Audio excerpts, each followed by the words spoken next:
eternal, the day of March has come. Henceforth in fields of conquest, thy tents shall be our home. Through days of preparation, thy grace has made us strong. And now, O King eternal, we lift our battle song.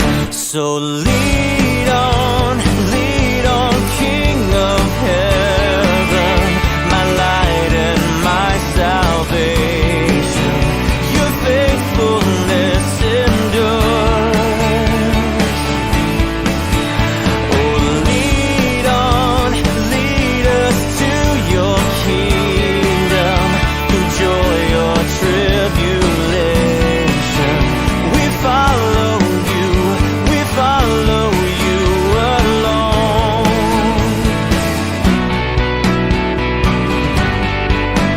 Lead on, O King eternal, till sin's fierce war shall cease, and holiness shall whisper the sweet amen of peace.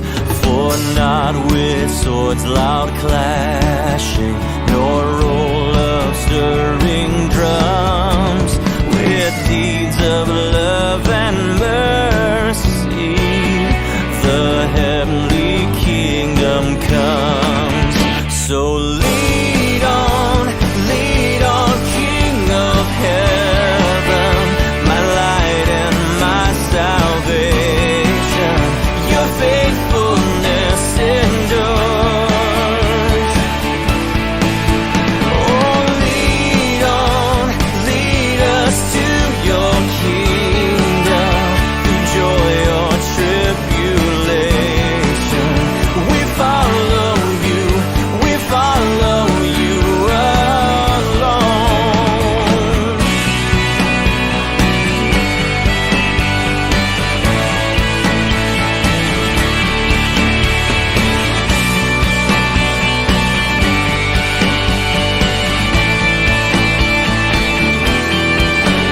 Lead on, O King eternal, we follow not with fears, for gladness breaks the morning. Where'er thy face appears, thy cross is lifted o'er us. We journey in its light, the crown awaits the conquest. Lead on, O God of might. So lead on, King of heaven, my light and my salvation. Your faithfulness endures. Oh, lead us to your kingdom, through joy or tribulation. We follow you alone.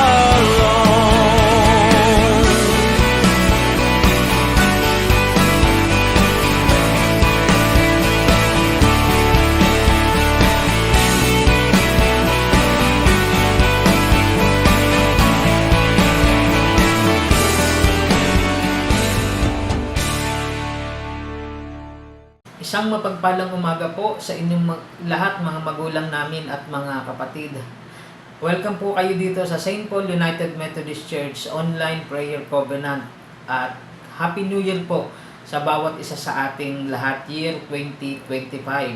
At nawa po ay maging season of grace ang taon na ito at sa mga araw na darating pa sa buhay namin. Yan ang aming panalangin sa bawat isa sa inyo na patuloy na nakikiisa, nakikinig at nakikibahagi sa panalangin bilang ministeryo ng iglesyang ito, ang St. Paul United Methodist Church, Tondo, Manila. Kayo po muna ay manalangin. Sa maikling panahon, O Diyos, ng aming pakikinig, pakikibahagi ng inyong mga salita, Gabayan nawa kami ng banal mong Espiritu sa aming pangunawa, Panginoon. Sa pangalan ni Jesus. Amen. Ang talata po na ating pagbubulay-bulayan ay matatagpuan sa sulat sa pamamagitan ni Propeta Isaias, Kabanatang 6 na po, talatang 4. Isaias chapter 60 verse 4. Pagmasdan mo ang iyong kapaligiran, ang lahat ay nagtitipon-tipon upang magtungo sa iyo. Manggagaling sa malayo ang mga anak mong lalaki, ang mga anak mong babae kakargahin parang mga bata. Ito po ay propesiya ni Propeta Isaias mula sa Panginoon na kung saan ang bansang Israel ay muling magkakatipon-tipon, manunumbalik mula sa kanilang pagkatapon dahil niloob, pinahintulot din naman ito ng Diyos. Hindi lang naman bilang parusa, kundi bilang Diyos din na may kapangyarihan at anumang kanyang sinabi, binalak, pinalano ay tiyak na mangyayari. Bunga na rin po ng katigasan ng ulo, bunga na rin ng kanilang mga pagsuway sa kasunduan, sa tipan ng Diyos at sa kanilang mga ninuno. Subalit, ang Diyos ay Diyos pa rin na mas laging may mabuting plano sa buhay nila, sa kanilang kalagayan bilang isang bansa. At ito nga po yung propesiya o ipinahayag ni Propeta Isaias na darating po ang araw na magiging maayos ang lahat. Magbabalikan sa kanilang bansa mula sa lugar na kung saan sila ay ipinatapon. At may mga kagalakan po na mangyayari at makikita po na katulad nga po ng talatang binasa po natin, magagaling sa malayo ang mga anak mong lalaki, ang mga anak mong babae kakargahin parang mga bata. Siyempre po dahil sa may kasiyahan, mayroong kagalakan na naranasan sa pagbalik sa kanilang sariling bayan. Iba pa rin yung naroon ka sa iyong sariling bayan. Katulad ng ating mga OFW na ang layunin lamang sa ibang bansa ay magtrabaho, matugunan, o maibigay yung pangangailangan ng kanilang pamilya at pagdating ng araw ay babalik pa rin dito sa sariling bansa. At tunay nga po na sinasabi nga po nila na mas masarap pa rin ang tumanda dito sa Pilipinas dahil iba pa rin yung bonding ng pamilya ng magkakamag-anak.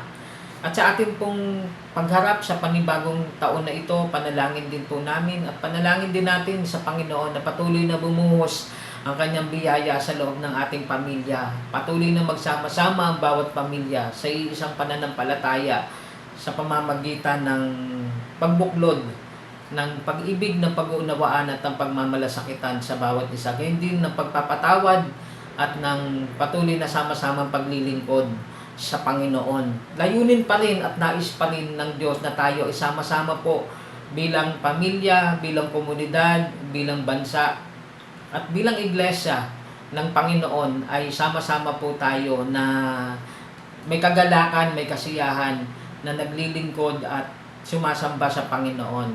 Panalangin natin this year of grace ng 2025 ay maranasan natin ang patuloy na biyaya ng Panginoon sa atin. At patuloy nating ipanalangin ang mga mayroong mga karamdaman, ganyan din ang mga nangangailangan ng pagbabago ng kaayusan sa kanilang sarili, sa kanilang personal na buhay, ganyan din po sa kanilang sambahayan. At dalangin din po natin na patuloy na maging maayos ang kalagayan ng ating bansa. Bagamat maraming mga problema, mga suliranin na kinakaharap ang ating gobyerno, bahagi pa rin po tayo ng solusyon sa pamamagitan ng pananalangin at sa mga maliit nating magagawa na makakatulong po sa ating bansa. Ay malaking bagay na po iyon. At patuloy nating maranasan ng biyaya at habag ng Panginoon sa ating buhay araw-araw bilang individual at bilang pamilya sa tahanan natin. Katulad ng propesiya ni Propeta Isaias, pagdating ng araw o ngayon pa lang pwede na pong mangyari na kung saan ay may kagalakan, may kasiyahan ang lahat na manunumbalik, babalik sa kanilang mga bayan, sariling bayan, babalik sa kanilang pamilya, sa kanilang mga tahanan na mayroong kagalakan, may pagsasama-sama at naroroon yung patuloy na paglilingkod at pagsunod sa Diyos sa pamamagitan ng Panginoong Hesukristo. Sa pangalan ng Ama, ng Anak, ng Banal na Espiritu, tayo po ay manalangin. Aming Ama at aming Diyos na tumawag sa amin, nagmamahal at patuloy nagmamalasakit sa amin upang maging buo, upang patuloy, Panginoon, na nagkakaisa po kami bilang pamilya sa isang pananampalataya. In this year of grace, Panginoon, patuloy mong ibuhos, ipadama ang inyong pagmamahal sa amin.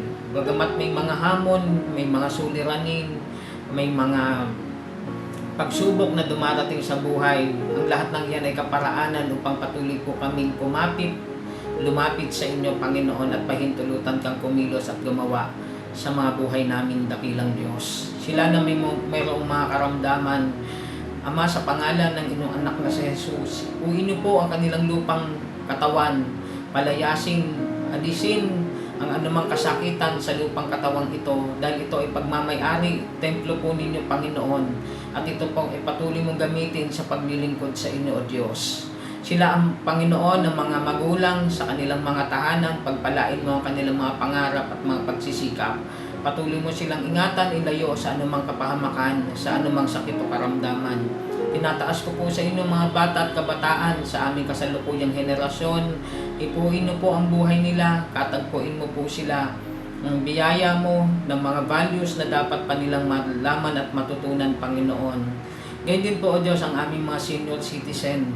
Ikaw po, O Diyos, ang patuloy na mag-ingat, magkaloob ng kalusugan, ng kalakasan sa kanila. Pagpalain mo din, Panginoon, ang aming mga pamilya, ang aming syudad, ang aming bansa, ang aming mga kababayan na nasa iba-ibang bansa, Panginoon. Katagpuin niyo po sila ng inyong presensya, patuloy nilang maranasan ang inyong pag-ibig, ang inyong pagpapatawad, at ang inyong pagliligtas. I-cover niyo po kami ng inyong banal na dugo, Panginoong Jesus, sa panibagong taong ito, Panginoon, na patuloy naming maranasan ng inyong kabutihan, ng inyong katapatan sa aming mga buhay. Pagpalain mo siya na nakikinig ngayon, ang kanyang pamilya, ang kanyang mga pangarap sa buhay, Panginoon. Pinagkakatiwala namin sa inyo ang maghapon ng panibagong araw. Kayo po ang kasama namin, kaagapay namin, katuwang namin sa araw nito at sa mga araw na dumarating sa buhay namin, Panginoon. Pinagkakatiwala at sinusuko po namin ang lahat at hayaan mong patuloy kaming turuan, gabayan ng inyong salita at maging pananampalataya namin sa lahat ng oras ng buhay namin. Binabalik namin sa inyo, aming Ama at aming Diyos, ang pinakamataas na papuri, pagsamba at pagluwalhati sa matamis na pangalan ng inyong anak na si Jesus. Ito po ang aming panalangin. Amen at Amen.